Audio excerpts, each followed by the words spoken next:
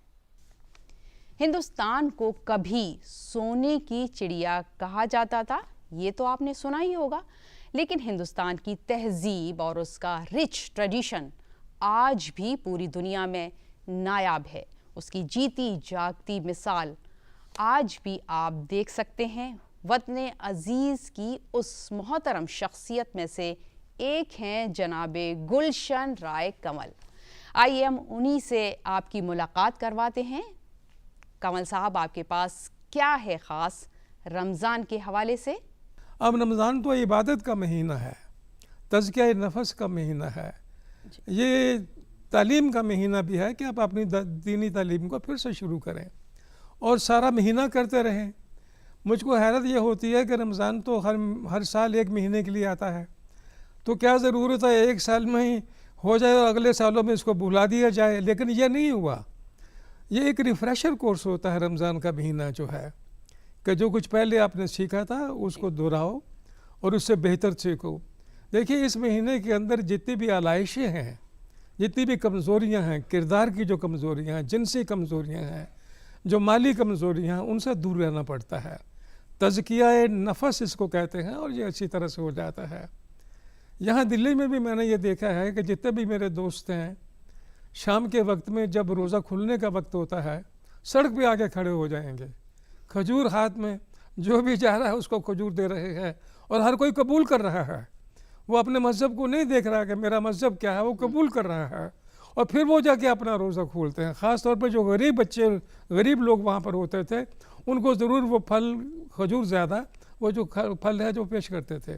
ہم زندگی کے ہر پہلو پر بڑی بڑی باتیں تو کر لیتے ہیں، لیکن اکثر ان خواتین اور ان کے تجربات کو بھول جاتے ہیں جن سے روشن ہے کائنات کا رنگ۔ آپ رمضان کے موقع پر آپ کے تجربات کیا ہیں؟ آپ کے لحاظ سے رمضان کا اصل پیغام کیا ہے؟ یہ رمضان کا مبارک مہینہ ہے، تو ہم سب سے پہلے یہ دیکھیں گے کہ اس کے بارے میں قرآن میں کیا آیا ہے۔ اصل میں اسی مہینے میں قرآن اترا ہے، تو اس لیے یہ بہت ہی بابرکت مہینہ ہے، اور اسی مہینے میں شب قدر آتی ہے جو کہ 1000 منتھ کی عبادت کے برابر ہے۔ تو قرآن میں آیا ہے کہ روزہ تمہارے اوپر فرض کیا گیا جیسے کہ تم سے پہلے کی امتوں پر فرض کیا گیا تھا، تاکہ تمہارے اندر تقوی پیدا ہو۔ تو اب یہ تقوی کیا ہے؟ تقوی کے معنی بچنا، پرہیز کرنا، جس کو ہم پرہیزگاری کہتے ہیں۔ تو ایک بار ایسا ہوا کہ حضرت عمر نے ابی ابن کعب سے پوچھا کہ تقوی سے کیا مراد ہے؟ تو ابی ابن کعب نے کہا کہ کیا آپ کبھی کسی خاردار جھاڑی سے گزرے ہیں؟ تو حضرت عمر نے کہا ہاں۔ تو آپ کیسے گزرے، کیا کیا آپ نے؟ تو حضرت عمر نے کہا میں نے اپنے کپڑے کو سمیٹ لیا اور بالکل بچتے بچاتے وہاں سے نکل گیا۔ تو یہی سمجھ لیجئے کہ تقوی ہے، اور روزے میں خاص طور پر اس کی پریکٹس کی جاتی ہے، کیونکہ روزے میں جیسا کہ سب لوگ جانتے ہیں ہر عبادت کا ایک فارم ہوتا ہے اور ایک اسپرٹ ہوتی ہے۔ تو روزے کا فارم جو ہے وہ کھانا پینا چھوڑنا اور کچھ اور ضروری چیزیں چھوڑنا، اور ایک محدود مدت کے لیے، تو یہ اس کا فارم ہے۔ نماز 5 وقت کی پڑھنا، تراویح پڑھنا، لیکن اس کی جو اسپرٹ ہے وہ ہے کہ ہر برائی کو چھوڑ دینا، جھوٹ کو چھوڑ دینا اور بے ایمانی کو چھوڑ دینا، نیگیٹیوٹی کو چھوڑنا، دوسروں کے ساتھ بدخواہی کو چھوڑنا، یہ سب اس کی جو ہے اسپرٹ ہے۔ تو اللہ تعالیٰ نے فرمایا ہے کہ جس شخص نے روزہ رکھا اور جھوٹ کو نہ چھوڑا اور جھوٹ پر عمل کرنا نہ چھوڑا، تو ایسے روزے کی مجھے حاجت نہیں ہے۔ اسلام کا ایک رنگ صوفیانہ بھی ہے۔ ہمارے ملک میں صوفیاء کرام کا بہت اعلیٰ مقام ہے۔ آئیے جانتے ہیں رمضان کے موقع پر صوفیاء کرام کے آستانے پر کیا اہتمام ہوتا ہے۔ صوفیہ کے نزدیک اور تمام جو سلاسل ہیں، 4 بڑے سلسلے ہیں، سہروردی، نقشبندی، قادری اور چشتی، تو چشتیوں کو یہ فیض حاصل ہے۔ چشتیوں سے مراد انڈین سب کانٹیننٹ میں جتنے صوفیہ ہیں میجورٹی چشتی تھے، اور خواجہ غریب نواز ہند الولی عطا رسول رحمۃ اللہ علیہ کے پیروکار، ان کے ماننے والے، وہ ان کے گولڈن چین جو ان کا سلسلہ ہے اس سے نسبت رکھتے تھے، اس میں مرید ہوتے تھے، اسی کی وہ ٹیچنگز اور درس دیا کرتے تھے۔ تو صوفی خانقاہوں کے اندر جو چشتی ہمارے بزرگوں کا جو طریقہ رہا ہے، چشتیوں کے نزدیک سب سے زیادہ ہے عوام الناس، کامن پیپل کی دل جوئی کرنا، ان سے انٹریکٹ کرنا، ان کے اندر گھلنا ملنا، جو لوکل کسٹمز ہیں، ریچولز ہیں، ٹریڈیشنز ہیں، ان کو اڈاپٹ کرنا، اور اڈاپٹ کرنے کے بعد ان کے ساتھ ان کے جیسا ہو جانا۔ وہیں جو جتنے چشتیہ سلسلے کے جو پیروکار رہے ہیں، ان کا دوسرا بڑا کام ہے غریبوں کو کھانا کھلانا، اور جو چشتیوں کی سب سے بڑی دین رہی ہے وہ 2 چیزیں رہی ہیں، ایک ہے سما، music, qawwali according to the sharia کے حساب سے، اور دوسرا ہے لنگر و کھانا تقسیم کرنا، جہاں آپ سبیلے دیکھتے ہیں، لنگر دیکھتے ہیں، بھنڈارے دیکھتے ہیں۔ یہ میڈیویل ایجز میں، یعنی کہ 11ویں 12ویں شتابدی کے بعد ہندوستان میں اس کا چلن بہت کھل کر ہوا، اور آج 21ویں صدی میں 21 سینچری میں ہم دیکھتے ہیں کہ کوئی تیوہار ہو، کوئی پروگرام ہو، صوفیہ نہیں، صوفیہ کے علاوہ بھی دوسرے مذاہب کے لوگ، دوسرے back ground, cultural back ground سے رشتہ رکھنے والے لوگ بھی اب اسی رسم و رواج پہ چل پڑے ہیں۔ لنگر عام، کھانا عام، پانی عام، اس سے انسانیت کی خدمت بھی ہے، اور رب راضی، جب رب راضی تو جگ راضی۔ رمضان کے مہینے کا بھرپور فائدہ اٹھانے کے لیے روزے اور عبادات میں مشغول رہنے کے لیے ہمارا صحت مند رہنا بہت ضروری ہے۔ تو آئیے صحت کی بہتری کے لیے رخ کرتے ہیں سیگمنٹ صحت اور رمضان کی جانب، اور بات کرتے ہیں حکیم عارف زیدی سے۔ زیدی صاحب، سائنس کے اعتبار سے روزے کی اہمیت کیا ہے؟ روزہ، فاسٹنگ یا برت جو بھی آپ کہتے ہیں، یہ کوئی نئی چیز نہیں ہے۔ اگر آپ پرانے اسکرپٹس اٹھا کر دیکھیں، میں ریلیجنس کی بات کر رہا ہوں، تو آلموسٹ تمام ریلیجنس کے اندر آپ کو فاسٹنگ کا ذکر ملے گا۔ آپ بائبل اٹھا کے دیکھ لیجئے، آئی بس ٹیل یو کہ بائبل میں 74 ٹائمز جو ہے روزہ رکھنے کا ذکر آیا ہے۔ اسی طرح سے جو اپنشد ہیں اس میں بھی روزے کا ذکر کیا گیا، فاسٹنگ کا ذکر کیا گیا، برت جس کو میں کہہ رہا ہوں۔ اسی طرح سے قرآن کے اندر روزہ رکھنے کی ہدایت کی گئی ہے۔ تو اور اسی طرح سے ہندوازم میں جو ریلیجن ہے اس کے اندر ہی برت رکھنے کا ہے۔ تو روزہ یا فاسٹ یہ کوئی نیا چیز نہیں ہے، ایک زمانے قدیم سے ہزاروں سال سے لوگ روزہ رکھتے چلے آ رہے ہیں، روزے کی پریکٹس کی جا رہی ہے۔ اس کے دیکھیں 2 پہلو آپ سمجھ لیجئے، ایک اس کی ریلیجس امپورٹنس، دوسری سائنٹیفک امپورٹنس۔ جہاں تک ریلیجس امپورٹنس کی بات ہے، جیسے میں نے اپنے ذکر کہا کہ جتنے بھی ایسی ریلیجس کتابیں ہیں ان سب کے اندر ہی روزے کا، فاسٹنگ کا ذکر ملتا ہے۔ جیسے میں نے کہا کہ بائبل میں تو 74 ٹائمز ہے، اور سب لوگوں نے اپنے اپنے اعتبار سے، سب لوگوں کا مطلب یہ کہ پروفٹس جو تھے اس پیریڈس پہ، جو بھی ان کے کہنا چاہیے کہ بینٹر تھے، انہوں نے روزے رکھے، انہوں نے برت رکھے اور لوگوں کو رکھنے کے لیے ہدایت کیا۔ جیسے میں آپ کو بتاؤں کہ جیسوس جو ہیں، جیسوس علیہ السلام، وہ 40 دن روزہ رکھا کرتے تھے۔ اسی طرح سے لارڈ بدھا 40 دن روزہ رکھا کرتے تھے۔ اس طرح سے ہندو ریلیجن میں بھی روزہ رکھنے کے لیے کہا گیا، سب کچھ ہے۔ جہاں تک میں نے آپ سے کہا تھا کہ 2 پہلو ہیں، ایک سائنٹیفک بھی ہے، جو فلاسفر اور سائنٹسٹ یا کہیں دانشور ہوئے ہیں، ان میں آپ کو کچھ لوگوں کے نام بتاتا چلوں۔ پائتھاگورس ایک one of the famous and بہت ہی کہنا چاہیے امپورٹنٹ فلاسفر اور سائنٹسٹ گزرا ہے۔ ان کی فلاسفی یہ تھی، وہ اپنے اسٹوڈنٹس کو پڑھانے سے پہلے، اسٹوڈنٹس کو درس دینے سے پہلے وہ کہتے تھے کہ اسٹوڈنٹس پہلے 40 دن روزہ رکھیں، اور ان کا کنسیپٹ یہ تھا کہ روزہ رکھنے سے، 40 دن کا روزہ رکھنے سے ان کا باڈی کا اور بلڈ کا پیوریفیکیشن ہوگا، ان کی مینٹل ایبلٹی بڑھے گی، اور اس کے بعد ہی ان کے لیسن کو کنسیو کرنے کے مطلب سمجھنے کے قابل وہ اسٹوڈنٹ ہو سکیں گے. Now you may understand the importance of the roza, that it is enhancing your mental ability, enhancing your physical ability. On the other hand, Plato also it is one of the important person. وہ کہتے ہیں کہ mental health اور physical efficiency کے لیے fasting کرنا ضروری ہے، اور وہ اپنے اسٹوڈنٹس کو اس بات کی ہدایت کرتے تھے کہ فاسٹنگ کیجئے اس سے پہلے کہ آپ پڑھائی شروع کریں. As far as Unani medicine is concerned, Hippocrates is known as the father of the medicine. Hippocrates and Galen also, وہ بھی یہ اس بات کو ایڈوائز کرتے تھے کہ باڈی کی پیورٹی کے لیے روزہ رکھنے کی بہت اہمیت ہے، روزہ رکھنا چاہیے، اور روزہ رکھنے کے لیے کہا کرتے تھے. So that you may understand from my point of view کہ روزے کی کتنی اہمیت ہے ریلیجیسلی اور سائنٹیفک. بہت بہت شکریہ. آئیے اب رخ کرتے ہیں نا تو ہم کے سیگمنٹ کی طرف اور ملاحظہ فرماتے ہیں. نادان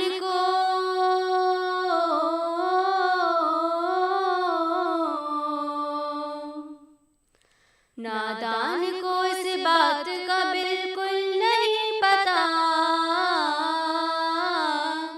وَتُعِزُّ مَن تَشَاءُ وَتُذِلُّ مَن تَشَاءُ. نادان کو اس بات کا بالکل نہیں پتا، وَتُعِزُّ مَن تَشَاءُ وَتُذِلُّ مَن تَشَاءُ.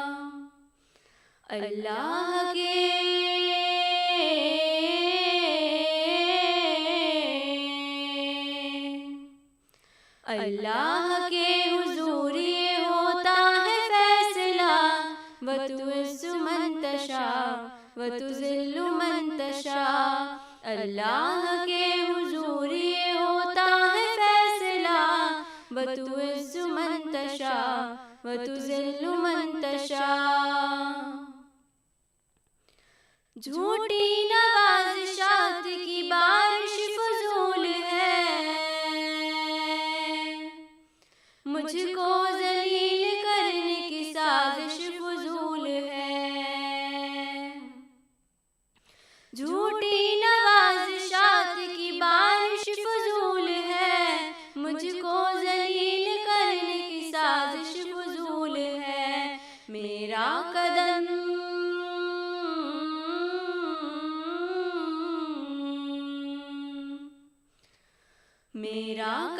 قدم پہ مددگار ہے خدا، وَتُعِزُّ مَن تَشَاءُ وَتُذِلُّ مَن تَشَاءُ. میرا قدم پہ مددگار ہے خدا، وَتُعِزُّ مَن تَشَاءُ وَتُذِلُّ مَن تَشَاءُ. جب تم زمین والوں کو نیچا دکھاؤ گے، بے داغ صورتوں کو جو شیشہ دکھاؤ گے. جب تم زمین والوں کو نیچا دکھاؤ گے، بے داغ صورتوں کو جو شیشہ دکھاؤ گے، آئے گی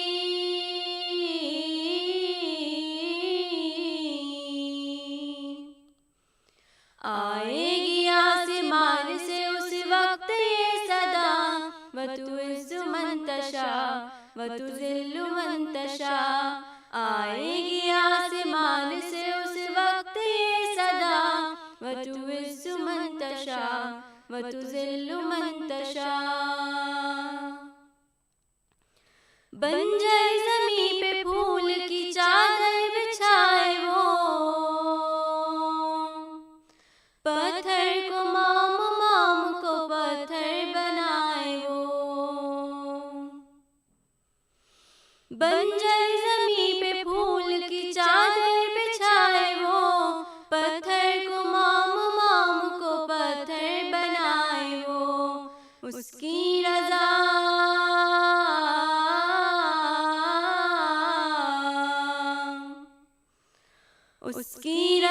سے زہر وتعز من تشاء وتذل من تشاء. اس کی رضا سے زہر بھی بن جاتا ہے دوا. وتعز من تشاء وتذل من تشاء. کچھ بھی نہیں ہوں دوست تو ان پڑھ گوار ہوں. بے نام بے نشان ہوں بے اعتبار ہوں.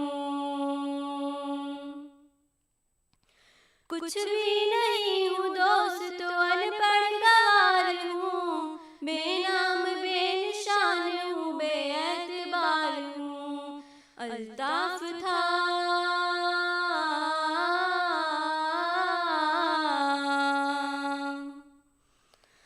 الطاف تھا میں اس نے بنایا مجھے ضیا. وتعز من تشاء وتذل من تشاء. الطاف تھا میں اس نے بنایا مجھے ضیا. وتعز من تشاء وتذل من تشاء.